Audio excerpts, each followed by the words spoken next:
I'm Ben Bierman, and I do have some experience with Hartley House, and it's always held a fond place in my memory. And it's fun to think back to a different era, a different time in New York City and in Hell's Kitchen in particular. My experience with it just happened by chance, and it was through a friend of mine and a family that she was close to. From my recollection, Hartley House was a Catholic charity. I could be wrong, but the people that I knew there were all very involved with the Catholic Church.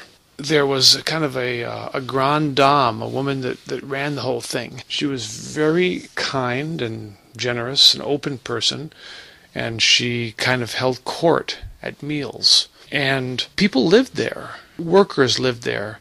They were volunteers, but they received room and board, and the rooms were there in Hartley House. Their job was to do the work of the settlement house, largely at that time, from what I recall anyway, mostly had to do with kids from the neighborhood.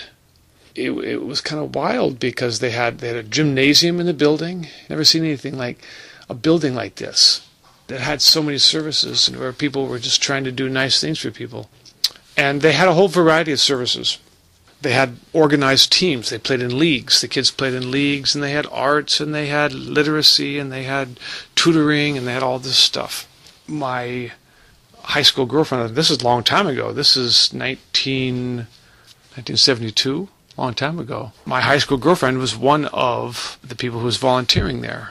So I visited, and I showed up, and I was introduced to the woman running it, and she said, "Oh, you're a friend of Teresa's. Oh, well, you're welcome here." They let me stay, and they fed me. They had 3 meals a day. They all sat down at the table, and she actually served the food herself. I kind of remember that very distinctly. She would sit there and she would take the plates and she would fill them with food and she'd pass them to you. And it was very informal in a way. There was nothing. They weren't required to talk about anything. I don't remember there even being prayer. They took nice care of these kids, and I spent some time with some of the kids.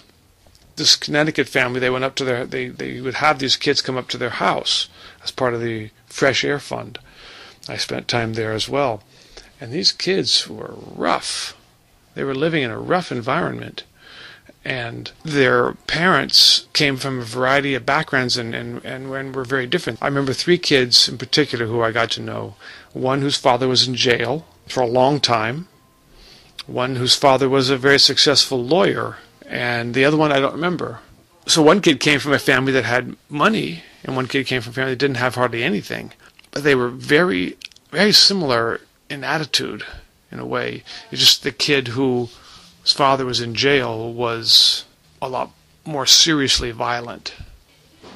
They were tough kids. One thing I remember that I don't think this was exclusive to them by any means. I think it's just the way the neighborhood was. But if they played a game, a sports game, if they lost, the after-game activity was to jump the other team.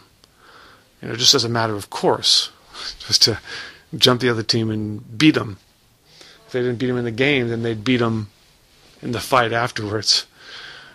And they didn't seem to think anything of it. They seemed to like it. They were nice kids, but they were constantly in trouble. If they hadn't had this Hartley House, I really think that they would have been in a lot worse trouble than they were. The stuff they did was, it wasn't good, but they weren't street criminals. They'd get in fights, but everybody was fighting in the neighborhood. But they really had something they belonged to. And I could see it made a huge difference in their lives. And their lives revolved around something, because they didn't seem to revolve around their families. That was the main thing I saw, was that it did give these kids a place to be. It gave them some organization. It gave them things to do. And it gave them positive role models. The organization seemed to be very much a part of the community and didn't have any pretense about them whatsoever. Very relaxed, open, free place that was providing a wonderful service for the neighborhood. Going by there recently, it looked very different. A lot of the personality was taken, looked like it was gone. It looked much more depersonalized and much more kind of professional than it was back when I remember. There was something about it that back then where she was like a grandmother. That's what she was like. She was like a grandmother. But the main thing that I noticed was that it didn't have the same personal feel.